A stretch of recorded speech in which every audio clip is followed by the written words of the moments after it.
Gold trusted gold buyers. మీరు తాకట్టు పెట్టిన బంగారాన్ని విడిపించి ఈ రోజు ఉన్న మార్కెట్ ధరకు కొనబడను. అంటే చూడాలని నువ్వు చిత్రంతో బాలనటుడిగా పరిచయం అయ్యావు. అవును సార్. ఈ రోజు మిరాయి అసలు అమేజింగ్ గ్రోత్ అనేది. Thank you sir. Thank you. అంటే ఒకసారి ఈ పొజిషన్లోకి వస్తానని ఎప్పుడైనా ఊహించారా సార్? అంటే ఇప్పుడు లేదు సార్. ప్రతిరోజు భయమే. ఇవాళకి ఇప్పటికి ప్రతిరోజు భయమే. నా చైల్డ్ ఆర్టిస్ట్ కెరీర్ అయిపోయిన తర్వాత చాలా స్ట్రాంగ్గా నేను నమ్మేవాడిని, నేను లీడ్ యాక్టర్ అయిపోతాను. బట్ ఎప్పుడైతే ఆడిషన్లు ఇవ్వటం మొదలుపెట్టాను, ఎప్పుడైతే ఆఫీస్ తిరగటం మొదలుపెట్టాను, మెల్లమెల్లగా రియాలిటీ స్ట్రైక్ అయింది. మనం అనుకున్నంత ఈజీ కాదనమాట అనేలాగా. తర్వాత ఒక పాయింట్ వచ్చేపాటికి ఒక 26 ఏళ్ళు అలా వచ్చేసి ఒక 25 ఏళ్ళు వచ్చేపాటికి భయం స్టార్ట్ అయింది. ఏంటి పని అవ్వట్లేదు, పక్కన ఫ్రెండ్స్ వాళ్ళు అంతా వేరే జాబులు జాయిన్ అయిపోయారు, లేకపోతే వ్యాపారాలు చేసుకుంటున్నారు. సో ఆ రోజు ఆ భయంలో ఉన్నప్పుడు నాకు ఒక ఓ బేబీ ఆపర్చునిటీ వస్తుందని తెలియదు, ఓ బేబీ వచ్చిన జాంబిరెడ్డి వస్తుందని తెలియదు. అలా ఏ రోజు రేపు ఏమొస్తుందో నాకు తెలియదు. బట్ అది రావడానికి నేను చేసిన కృషి, ప్రయత్నం అవి మాత్రం చాలా ఎక్కువ సార్, చాలా ఎక్కువ. బట్ మనం అవన్నీ చేసినప్పటికీ universe should help us and audience దేవుడి దయ. అంటే బాలనటుడిగా చాలా సినిమాలు చేశారు. ప్రతి సినిమాకు మీకంటూ ఒక స్పెషల్ రికగ్నైజేషన్ వచ్చింది బాలనటుడిగా. కొంత ఆ గ్యాప్ తర్వాత మళ్ళీ మీరు ఎప్పుడైతే ఓబేబీ సినిమాతో హీరోగా ఎంటర్ అయ్యారో, హీరో కదా character, so one of the lead character. So ఈ గ్యాప్ లో అనిపించేది సార్, ఏంటి మనం ఏం చేయబోతున్నాం, ఎలా ఎంట్రీ ఇవ్వాలి, ఆలోచన ఎలా ఉండేది అసలు? వెళ్ళిపోయాడు ప్రీ రిలీజ్ ఈవెంట్ స్పీచ్ వరకు వెళ్ళిపోయాడిని. ఓకే, మన కోరికలు మామూలు కోరికలు కాదు కదా. ప్రీ రిలీజ్ ఈవెంట్ స్పీచ్లు అసలు మన పెట్టి వినాయక్ గారు సినిమా తీసేస్తున్నారు, లేకపోతే పురి గారు సినిమా తీసేస్తున్నారు అనే ఆశలు. అంటే అదే సార్, డ్రీమ్స్ లేనిదే ఎలాగా బయలుదేరతాం. సో చాలా హై డ్రీమర్ నేను.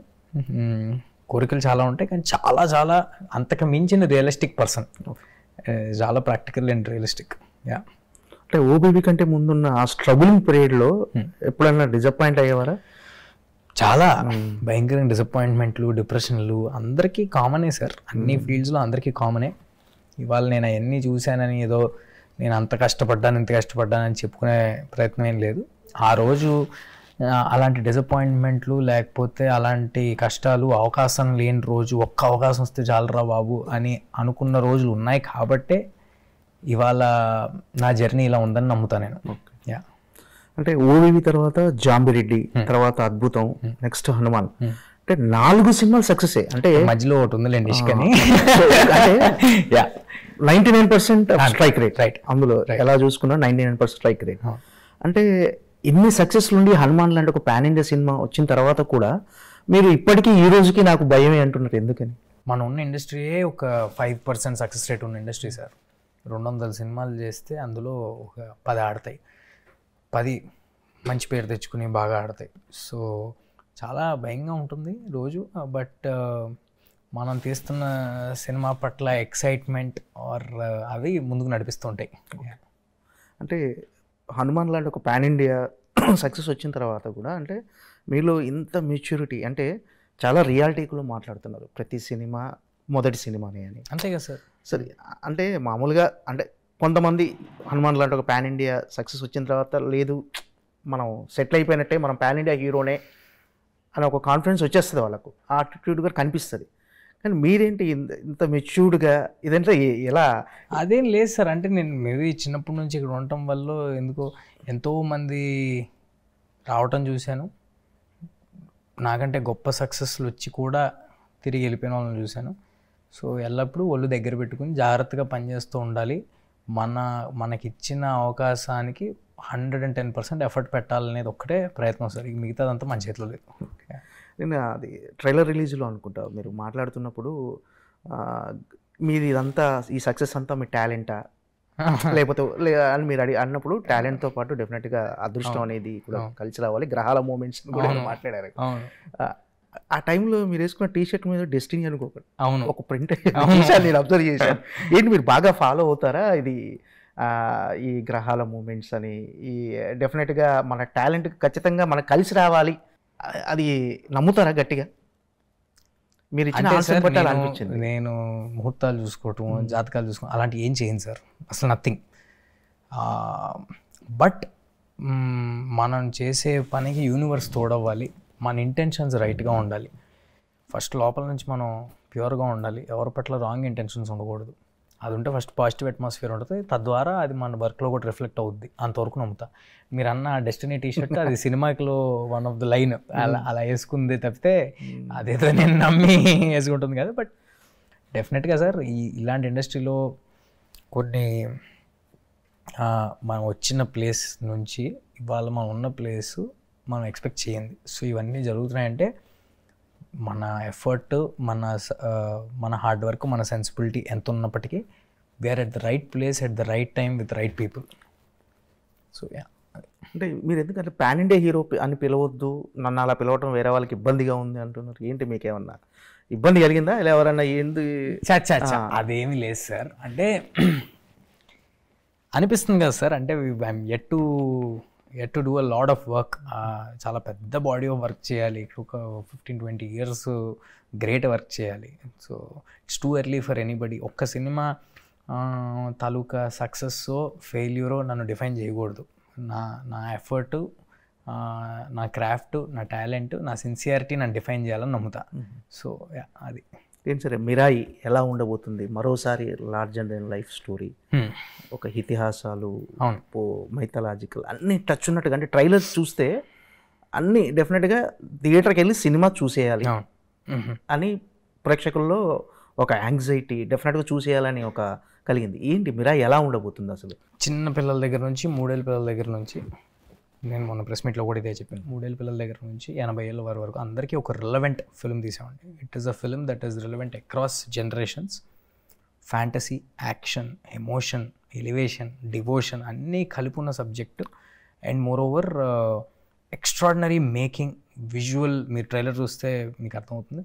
ఒక విజువల్గా ఒక కొత్త వరల్డ్. మనం తెలుగు సినిమాలో, నేను కాన్ఫిడెంట్గా చెప్పగలను, మన తెలుగు సినిమాలో ఇప్పటివరకు చూడని కైండ్ ఆఫ్ యాక్షన్ ఎపిసోడ్స్ ఇవన్నీ ఉన్నప్పటికీ కూడా చాలా కథ, వెరీ రిచ్ స్టోరీ, అంటే ఎక్కువ కథ ఉన్న సినిమా.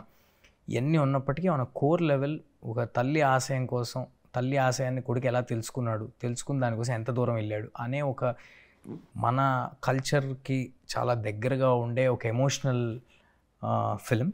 బట్ చాలా ఎక్సైటింగ్గా ఉంటుందండి, థ్రిల్లింగ్గా ఉంటుంది. స్టార్టింగ్ నుంచి ఎండింగ్ వరకు మీకు ఒక సాలిడ్ కథ చెప్తున్నట్టు, మీరు అలా హుక్ అయ్యి ఒక చందమామ కథ చూసినట్టు చూస్తారు సినిమాని.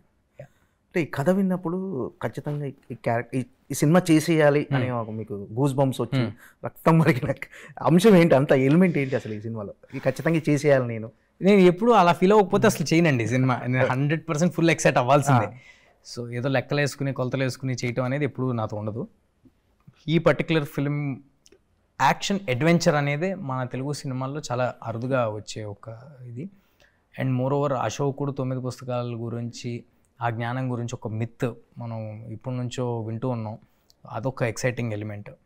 అండ్ ఈ సినిమాలో ఎంతటి పెద్ద విపత్తు వచ్చినా, ఎంతటి పెద్ద విపత్తు రాబోతున్నా దానికి సమాధానం మన ఇతిహాసాల్లో ఎప్పుడో పెట్టబడి ఉంది అనే ఒక కాన్సెప్ట్ నాకు హైనిచ్చిన కాన్సెప్ట్. అండ్ ఇవన్నీ ఎవరు చెప్పారు అనేది కూడా ఇంపార్టెంట్ అండి. ఇదంతా ఒక ఎక్స్ట్రీమ్లీ టాలెంటెడ్ కార్తిక్ ఇలాంటి ఐడియా చెప్పేపాటికి ఐ వాజ్ సూపర్ ఎక్సైటెడ్. అంటే ఇది నేరేషన్ ఇచ్చినప్పుడు మీకు బాగా ఈ సినిమా చేసేయాలనుకో సన్నివేశం ఏదైనా గుర్తుందా? నేరేషన్ ఇచ్చి బాగా ఈ సినిమా ఖచ్చితంగా చేసేయాలి అని ఒక అనిపించిన సన్నివేశం ఏదైనా ఉందా ఈ సినిమాలో ఫస్ట్ నేరేషన్ ఇచ్చినప్పుడు?